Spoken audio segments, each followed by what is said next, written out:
இயேசு உங்களை நேசிக்கிறார். பிரியமானவர்களே, இந்த நாள் ஆண்டவர் நம்மளோடு பேசும்படியா வேதத்திலிருந்து ஒரு 3 வசனங்களை கூட வாசித்து ஆண்டவர் நம்மளோடு பேசுகிற காரியத்தை பார்ப்போம்.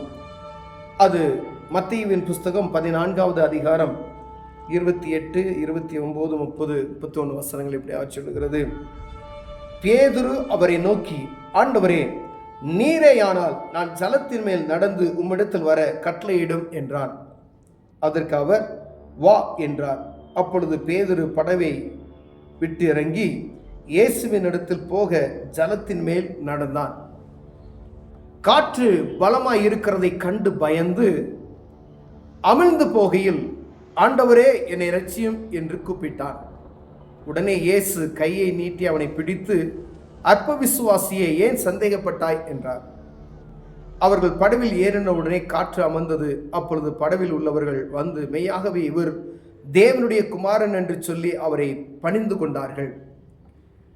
கூட இருக்கிற இயேசு கிறிஸ்துவோடு கூட இருந்த சீசர்கள் படகுல போய் கொண்டு இருக்கிறாங்க. ஆண்டவர் ஜெபிப்பதற்காக ஒரு மலையின் மேல் ஏறி ஜெபித்துக் கொண்டிருக்கிறார். அதற்குள்ளாக இவர்கள் அக்கறைக்கு போவதற்கு கடலில் நடுக்கடலில் கடந்து சென்ற பொழுது காற்று எதிராயிருந்தபடினாலே பலத்த காற்று அங்கு அடிந்து படகு மூழ்கி போகத்தக்கதான பெரிய ஆபத்து ஒன்று வருகிறது. அப்ப இதை அறிந்த ஆண்டவர் என்ன செய்றார்? கடலின் மேல் நடந்து வருகிறதை பார்க்க முடிகிறது. பிரியமானவர்களே, பேதுரு அவரை கண்டு உடனே அங்க அதுக்கு முன்னாடி நடக்கிறப்ப அவர் கடலின் மேல் நடக்கிறதை சீசர் கண்டு கலக்கமடைந்து ஆவேசம் என்று சொல்லி பயத்தினாலே அலறினார்கள். கடல் மேல இயேசு கிறிஸ்து நடந்து வருகிறதை பார்த்து ஆவேசம், பேய் வருது அப்படின்னு நினைச்சுட்டான். சீசர்கள் பயந்து ஆவேசம் என்று கதறுகிறார்கள். உடனே இயேசு அவர்களோட பேசி, திடன் கொள்ளுங்கள், நான் தான், பயப்படாதிருங்கள். அப்ப கடல்ல நடந்த முதல் ஆண்டவர் இயேசு கிறிஸ்து தான். கடலில் மேல் நடப்பதற்கு ஆதியிலே ஜாவியானவர் ஜலத்தின் மீது அசைவாடினார் அப்படின்னு சொல்லப்பட்டு எழுதியிருக்கிறார். ஆரம்பத்திலேயே உலகம் உண்டாவதற்கு முன்னதாகவே ஆவியானவர் ஜலத்தின் மீது அசைவாடி கொண்டிருந்தார். பாருங்க, ஜலத்தின் மீது அசைவாடி கொண்டு வருகிறார். பேதுரு அதை பார்த்து, நீரே ஆனால் நான் வரணும் அப்படின்னு சொல்லி கேட்கிறாரு. ஆனா பேதுரு இறங்கி நடந்து ஆண்டவர் பக்கத்தில் நடந்து நடந்தார். அப்ப 2வது யார் நடக்கிறா? பேதுரு கடலில் நடக்கிறார். அவரை விசுவாசித்த மனிதன் கடலில் நடக்கிறார். எத்தனை பேர் நம்ம இதை அறிந்திருக்கிறோம் நமக்கு தெரியாது. சும்மா மேஜிக்ல கடல் தண்ணி மேல நடக்கும் அப்படின்லாம் சொல்லுவாங்க. வானத்தையும் பூமியும் படைத்த கடவுள், அண்ட சராசரங்களை உருவாக்கினவர் கடலில் மேல் நடந்தார். ஏன்னா அவ்வளவு அனைத்தும் அவருக்கு என்ன செய்வது? கீழ்பட்டு இருக்கிறது. இது நிமித்தம், அவருடைய வார்த்தை நிமித்தமாய் பேதுரு நடந்து போகிறார். பலத்த காற்றை பார்த்து அவருக்குள்ள விசுவாசம் குறைந்து விட்டது. அப்ப மூழ்கி போகிற ஒரு சூழ்நிலை வரும்போது, இயேசுவே, என்னை இரட்சியும் என்று கூப்பிடுகிற பொழுது ஆண்டவர் கை நீட்டி பிடித்து, ஏன் அற்ப விசுவாசியே சந்தேகப்பட்டாய் என்றார். ஒரு சந்தேகம், திடீர்னு ஆண்டவராக தான் இருக்குமோ அப்படின்னு சொல்லி சந்தேகப்பட்டு காற்றை சுற்றி இருக்கிற புயல் காற்றை பார்த்ததுமே பயம் வந்து விட்டது. பிரியமான, அநேக முறையில் நாமும் அப்படிதான். ஆண்டவர் கூட தான் நம்ம இருக்கிறோம் என்பதை மறந்துவிட்டு நம் சுற்றி இருக்கக்கூடிய அநேக பிரச்சனைகளை, அநேக எதிர்காற்றுகளை பார்த்து நாம் பயந்து போகக்கூடிய சூழ்நிலை வருகிறது.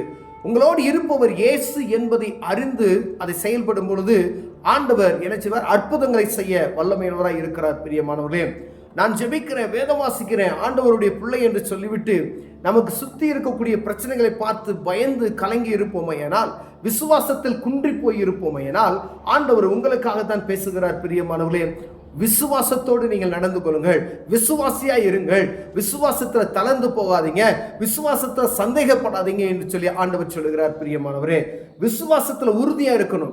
ஏன்னா முற்பிதாக்களுடைய காரியங்கள்லாம் பார்த்து எல்லாம் விசுவாசத்தின் நிமித்தமா விசுவாசி விசுவாசி விசுவாசி என்று சொல்லப்படும். விசுவாசத்தினால் ஆபிரகாம் தன் பிள்ளை என்னச்சுன்னா, சாராள் விசுவாசத்தினால் 100 வயதில் என்ன செய்ய குழந்தை பெற்றுக் கொண்டார். அநேக காரியங்கள் விசுவாச பிள்ளைகள் என்று அழைக்கப்படுகிற, விசுவாச சன்னதி என்று அழைக்கப்பட்டு கொண்டு இருக்கிறோம். பிரியமானவர்களே, அப்ப விசுவாசம் தான், என்னால் முடியும் அப்படின்னு சொல்லி தானியேல் சாத்ராக், மேஷாக், ஆபேத்நேகோ என்பவர்கள் போறாங்க. ஒரு வேற நாட்டில் அவர்களை அக்னியில தூக்கி போடுறாங்க. அங்க ஆண்டவர் எங்களை பாதுகாத்தாலும் பாதுகாக்கலும் சரி, நாங்க உள்ள அதை உன்னை வழங்க முடியாது அப்படின்னு சொல்லி உள்ள போறாங்க. விசுவாசத்தினால் அவர்கள் என்ன செஞ்சாங்க? ஆண்டவரோடு நடந்தார்கள் உலாவி. அந்த ராஜா என்ன செய்யறான்? நீ வழிபடுகிற தெய்வமே தெய்வம் என்று சொல்லி பணிந்து கொள்கிறதை பார்க்க முடிகிறது பிரியமானவர்களே. விசுவாசம் நமக்குள் எந்த அளவிற்கு இருக்கிறது பாருங்க. சீசர்களுக்குள்ள, ஆண்டவரோடு கூட நடந்த சீசர்களுக்குள்ள விசுவாசம் குறைவாய் இருந்தபடினாலே அன்னைக்கு மடிந்து போகிற ஒரு சூழ்நிலை போல காணப்பட்டது. ஆண்டவர் கைப்பிடித்து தூக்கிவிட்டார். ஆனால் நமக்குள்ள இந்த நாட்கள்ல நம்ம இருக்கிற எல்லாம் பலவீனமானவர்கள். ஆனால் அநேக நேரங்கள்ல இருதயம் சோர்ந்து விடுகிறதை நாம் பார்க்க முடிகிறது பிரியமான. ஏதோ ஒரு பிரச்சனை, சின்ன பிரச்சனை வந்ததுமே இருதயம் என்ன செஞ்சிருது? சோர்ந்துருது. ஒரு புயல் காற்று போல ஏதோ ஒரு பிரச்சனை உங்களுக்கு காணப்படுகிறது. பிசாசானவன் தூண்டி விட்டுக்கிட்டே இருப்பான் உங்களுக்கு விரோதமா. அப்ப என்ன செய்யும்? அது உங்களுக்கு பயன்படுத்துகிற காரியம் போல இருக்கிறோம். பயப்படாதீங்க. ஆண்டவர் உங்களோடு இருப்பாரையானால் பயமே தேவையில்லை. ஏன்னா அவர் உங்களுக்காக யுத்தம் பண்ணுவார் பிரியமான. அவர் உங்களுக்காக வழக்காடுவார் அப்படி என்று எழுதப்பட்டு இருக்கிறது. ஆண்டவர் என்னோடு இருக்காரா? பயப்படாதீங்க. ஆண்டவர் எல்லாவற்றையும் பார்த்து கொள்வார். ஆனா நான் எல்லா தப்பையும் பண்ணிட்டு, நான் எல்லா அசுத்தத்தையும் செஞ்சுட்டு ஆண்டவர் என்னோட பெருமை பாராட்டணும் ஒரு பிரோஜனமும் கிடையாது. ஏன் பைபிள் வாசியமான ஜெபமான நான் வாழ்க்கையில மனம் போன வாழ்க்கையில நான் வாழ்ந்து கொண்டு இருப்பேன். இயேசுவே என்னை பாதுகாக்கணும். எப்படி பாதுகாப்பாரு? அது இயேசுவே வியாபாரத்தை ஆசீர்வதி எப்படி ஆசீர்வதிப்பாரு? அவருடைய வார்த்தைக்கு கீழ்ப்படிந்து நடக்கிற ஒவ்வொரு மனிதனையும் கர்த்தர் எல்லா சூழ்நிலையும் விடுவித்து பாரு. யாரா இருந்தாலும் சரி, அவருடைய சத்தத்துக்கு செவி கொடுக்கிற மனிதன், அவருடைய வார்த்தைக்கு கீழ்ப்படிந்து நடக்கிற எந்த மனிதனையும் அவர் கைவிடுவதில்லை பிரியமானவர்களே. நான் கிறிஸ்தவன் அப்படின்னு சொல்றதுக்காண்டி ஆண்டவர் என்ன செய்ய மாட்டாரு? உங்களை பாதுகாக்கணுன்றதே கிடையாது. அவருடைய வார்த்தைக்கு செவி கொடுக்கிற எந்த மனிதனோ அந்த மனிதனுக்கு ஆண்டவர் என்ன செய்வார்? அற்புதங்களை செய்ய வல்லவர் இருக்கிறார். நான் வருஷம் பூரா நான் சர்ச்சுக்கு போறேன் அப்படின்னு நிமித்தமாய் அல்ல. அப்ப அது நிமித்தமாய் உங்களை ஆண்டவர் ஆசீர்வதிக்க முடியாது. அது நிமித்தமாய் உங்களை ஆண்டவர் பாதுகாக்க முடியாது. இயேசுவின் வார்த்தைக்கு கீழ்ப்படிந்து நடக்கிற ஒவ்வொரு மனுஷனையும் ஆண்டவர் ஆசீர்வதிக்க வல்லமையுள்ளவராக இருக்கிறார்.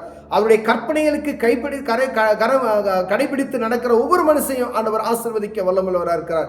விசுவாசத்துல உறுதியாக இருக்கிற ஒவ்வொரு மனுஷனையும் ஆண்டவர் ஆசீர்வதிக்க வல்லமையுள்ளவராக இருக்கிறார் பிரியமானவர்களே. விசுவாசத்தில் குன்றியுள்ளவர்களாக இருக்கிறோமா என்று பார்க்க முடிய அழைக்கப்படுகிறோம். ஆண்டவர் என்னோடு இருக்கிறார் என்று சொல்லிவிட்டு விசுவாசத்தில் தளர்ந்து போனோமையானால் அங்கு பிரச்சனைகள் வரும். ஆனால் பயப்படாம இயேசு என்னோடு இருக்கிற அந்த விசுவாசத்தில் உறுதியாக இருப்போமேனால் ஆண்டவர் அந்த இடத்துல காத்து நம்மை வழிநடத்த வல்லமையில இருக்கிறார் பிரியமானவர்களே. கண்களை மூடுவோம், ஜெபிப்போம். அன்பின் தகப்பனே, ஆண்டவரே, எங்க விசுவாசம் எங்களுக்குள் குன்றி போகாதபடி பாதுகாத்துக் கொள்ளுங்க. ஆண்டவரே, நீர் எங்களோடு இருக்கிறீர். ஆனாலும் எங்களுக்கு விரோதமாய் வரக்கூடிய காரியங்களை பார்த்து நாங்கள் பயந்து நடுங்கக்கூடிய சூழ்நிலைகள் வருகிறது. ஆண்டவரே, நீர் எங்களோடு இருக்கிறீர். கலங்காமல் தைரியமாய் விசுவாசத்தோடு செயல்பட உதவி செய்யும். இயேசுவின் நாமத்தில் பிதாவே, ஆமென்.